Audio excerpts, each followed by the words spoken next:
करीब के हुजूर फरमाते मैं गया, या रसूल अल्लाह किस तरह? मुस्लिम शरीफ में 3 जगह हदीस है, पता नहीं कहां बैठ के तुमने दीन पढ़ा है। 3 जगह हुजूर फरमाते मैं बुराक पे बैठा तो जहां उसकी नजर जाती थी वहां उसका पहला कदम जाता था। और सरकार फरमाते हैं जब मैं उड़ रहा था ना वहां से उड़ता हुआ जा रहा था, हजारों मील की बुलंदियों पर, हजारों फुट की बुलंदियों पर। मुस्लिम है। हुजूर फरमाते हैं मैंने वहां से नजर नीचे की तो हजरत मूसा अपनी कब्र में खड़े होकर नमाज पढ़ रहे थे। हजरत मूसा अपनी कब्र में खड़े होके नमाज कौन पढ़ता है? जिंदा के मुर्दा? बैठ के खड़े होके कौन? हजरत। तो ये शान है उनके गुलामों की, तो फिर सरकार का आलम क्या होगा? आज तक मसला बना हुआ है, आज तक मदीने जाने वाले से लोग कहते हैं उधर बैठ के पढ़ लो सलाम, वो दूर खड़े होकर दरूद शरीफ पढ़ लो। माज़अल्लाह उनको कौन सा सुनता है? मैंने कहा चुप कर, अपना अकीदा संभाल के रख। कसम अल्लाह की इज्जत की, यहाँ हमारे दुख सुने जाते हैं, मदावा किया जाता है, हमें सलाम का जवाब मिलता है, इसलिए तो हम बार बार आते हैं, इसलिए तो पलट पलट के आते हैं। चुप कर, तो अपना अकीदा अपने पास रख। हमें मेरे मुस्तफा करीम ने बुलाया है, और जिन्होंने बुलाया है कोई ऐसे ही बुलाया? रोजे दे वाले ने गुलामा दिया टोलियां, 1 रुपया सोने दे करोड़ा दिया बोलियां। कहां बैठ के नजरिया तूने? ये सही मुस्लिम है। और नबी पाक सल्लल्लाहु अलैहि वसल्लम फरमाते मैं जब मस्जिद अक्सा में नबियों को जमात कराने गया तो हजरत मूसा वहां भी मौजूद थे। और फरमाते जब मैं छठे आसमान पे गया तो जनाब मूसा वहां भी मौजूद थे। मुस्लिम में 3 जगह हदीस है कि 3 जगह हजरत मूसा को देखा, वो कब्र में भी थे, बैतुल मुकद्दस में भी थे। छठे यहाँ एक और भी शुबा पैदा होता है कि हुजूर से पहले पहुंच गए। हाँ, इसलिए कि हजरत मूसा अपनी स्पीड से जा रहे थे और नबी पाक बुराक की स्पीड से जा रहे थे। अगर हुजूर बगैर बुराक के जाते तो जनाब मूसा से पहले पहुंचते। वो चूंकि अपनी नबी की स्पीड बुराक की स्पीड से ज्यादा होती है तो हुजूर फरमाते मैं गया, मैंने सारे नबियों को नमाज पढ़ाई, इसलिए उम्मत को सबक दिया है कि तुम यूरोप वालों के बर्तन मांजने के लिए नहीं हो, तुम दुनिया की क़यादत करने के लिए हो। अपने आप को खड़ा करो, अपने ऊपर मेहनत करो, इसलिए कि सारे नबियों की क़यादत तुम्हारे नबी ने कराई है। अगर इमामत उनकी है तो इमामत उनकी उम्मत की भी है। उम्मत कहती है कि मैं उनके बर्तन मांज के या उनको तलाशियां दे के तो बस उनसे मेरा ताल्लुक रहना चाहिए ना, उम्मत मुस्लिमा ने क़यादत करनी है।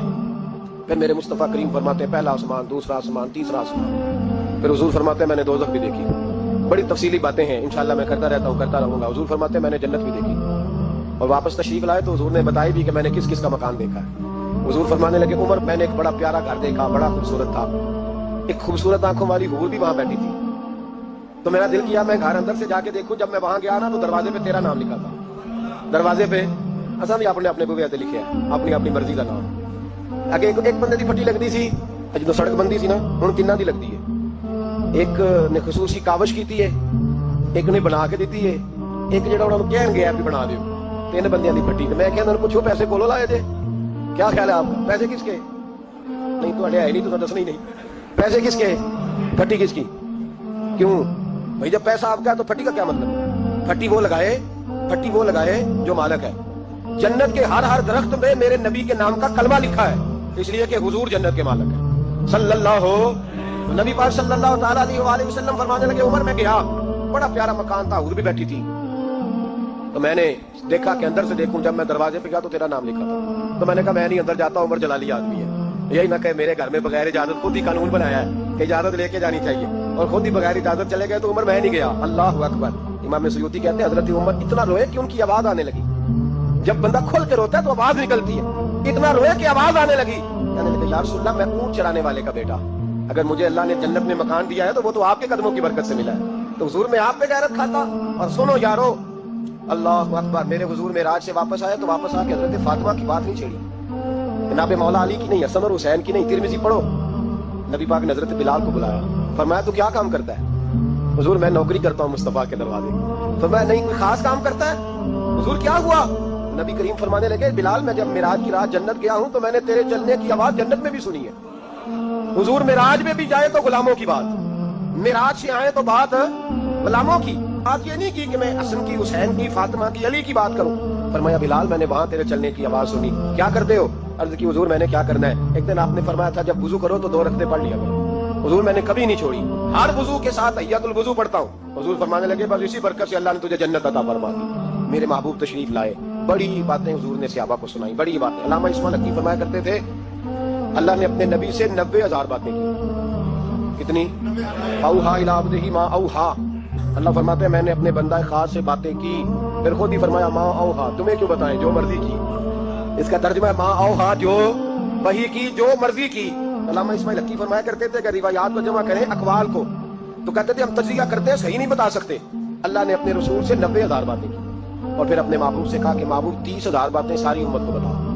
وہ حضور نے بتائیں کہ یہ کام کرو گے تو جنت ملے گی, یہ کام کرو گے تو دوزخ میں جلو گے.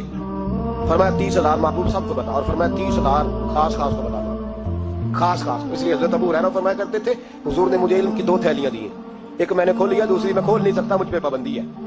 تو فرمایا خاص کو بتانا. اور 30,000 باتیں ایسی ہیں جو کہا محبوب کسی کو نہیں بتانی, وہ تیرا میرا راز ہے, وہ تیرا میرا. بزرگ بڑے نیک تھے, ہمارا بڑا فائدہ کرتے تھے. علامہ اسماعیل حقی فرمایا کرتے تھے وہ جو اللہ رسول کا راز ہے نا, وہ بھی سمجھ لو ہمارا کوئی فائدہ ہی ہے. اس میں بھی جو کرم ہے وہ ہمارے لیے ہی ہے, اس میں جو خیر ہے اس میں امت کو ہی حصہ ملے گا. میرے محبوب پاک صلی اللہ تعالی علیہ وآلہ وسلم نے ان باتوں میں سے کچھ باتیں بتائیں. جب انسان پر مہدیت طاری ہوتی ہے نا, مہدیت, تو بہت ساری چیزیں وہ بھول جاتا ہے, بہت ساری چیزیں. کچھ اوقات ایسے ہوتے ہیں جن میں لوگ احساس ہونے لگتا ہے کہ میں کوئی بلا ہوں, پھر اس کو بچپن کے دوست بھی بھول جاتے ہیں, رشتہ دار بھی. اور کچھ کیفیت ہوتی ہے, ایک وقت ہوتا ہے عروج کا, ایک وقت ہوتا ہے عروج کا, جب آدمی بھولا بیٹھا ہوتا ہے, اسے کوئی اس وقت کیفیات ہوتی ہیں.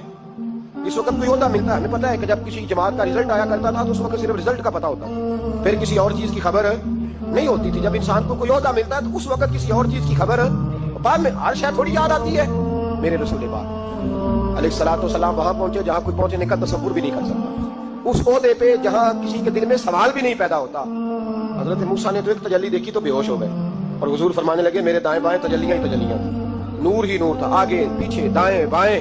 اور فرمایا رب کریم نے مجھے اپنے حریم خاص میں بلایا, اور پھر میں نے اپنے رب کی حمد کی اور میرے رب نے مجھ پہ درود بھیجا. اب محبوب فرمانے لگے بڑی باتیں ہوئی. پھر رب کریم نے کہا او میرے محبوب کے غلاموں, یقین کرو ہم سب کا شکریہ ادا کرتے ہیں.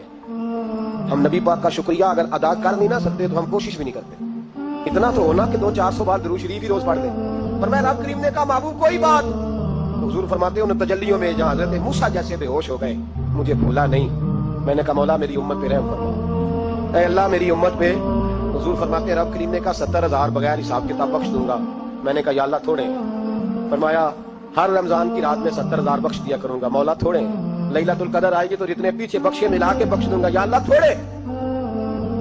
کوئی نہیں اتنا کسی کے لیے بحث کرتا, کوئی نہیں اتنا کسی کے لیے گفتگو کرتا. کون ہے بس ٹھیک ہے سفارش کر دی, میں نے ٹیلی فون کر دیا, مجھ سے جھکا نہیں جاتا. لوگ اتنا ہی کہتے ہیں. لیکن محبوب فرماتے ہیں میں نے عرض کی مولا زیادہ کر, تو کہتے ہیں رب کریم نے رحمت سے فرمایا کہ محبوب چل سودا کر لے, آدھی امت کا میں حساب ہی نہیں لیتا, بغیر حساب کتاب بخش دوں گا. چل آدھی کا تو حساب کرنے دے گا, آدھی کا. تو محبوب فرمانے لگے مولا تو ساری کا حساب کر, میرے ساتھ ایک وعدہ کر, مجھے سفارش کرنے کا حق دے, مجھے سفارش کرنے کا حق دے, میں سفارش کروں. عسیٰ یبعثک ربک مقاما محمودا. تو پھر رب کریم نے فرمایا محبوب جا, میں تجھے مقام محمود عطا کروں گا, تو وہاں کھڑے ہو کے بات کرنا. میرے رسول فرماتے ہیں پھر وعدہ ہوا والا سوف یؤتیک ربک فترضیٰ. محبوب رب آپ کو اتنا دے گا کہ آپ راضی ہو جائیں گے. اور مسلم میں لفظ ہے, خوش ہونے والی بات سنا رہا ہوں, مسلم میں لفظ ہے. ایک صحابی کہنے لگے حضور پھر آپ کب راضی ہوں گے؟ نبی پاک فرمانے لگے اس وقت جب میری ساری امت جنت میں چلی جائے گی, میں اس وقت اپنے رب سے. اب کرنے کا کام یہ ہے کہ مسلمان کھول کے درود شریف پڑھا کریں, حضور کے بارے میں کبھی خیال نہ لاؤ کبھی بھی. اور ہم بڑی ذمہ داری سے آپ کو گائیڈ کرتے ہیں, ہم ہر بات سن لیتے ہیں. نبی پاک کا نام کوئی صحیح نہ لے تو ہم سے اس بندے کی بات نہیں سنی جاتی, نہ ہم سے نہیں سنی جاتی. اس بات پہ اپنے آپ کو پکا کرو. شان رسول, عظمت رسالت, نبی پاک کا مقام و مرتبہ, اس کے بارے میں کوئی کمزور جملہ بھی کہے تو وہ شخص ہمارے لیے قابل تعظیم نہیں ہے, اس سے بیزاری ہے. حضور کو اللہ نے بڑی شانیں عطا فرمائی. ہمیں تو روز یہ ذکر کرنا چاہیے کہ بالغ الغلاب کمال ہی کشفت دجاب حسنت جمیع خصال صلو علیہ.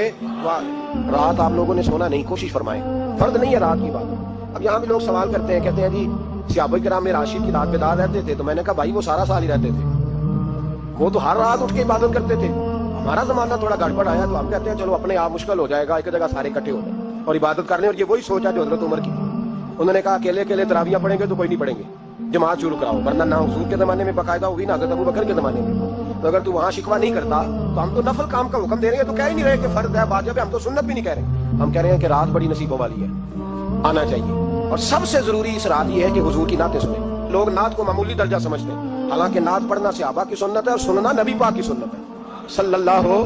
کچھ پروفیشنل لوگوں نے نعت کا نظام بھی خراب کیا ہے, لیکن جو اصل نعت ہے اس نعت کا بڑا وقار ہے.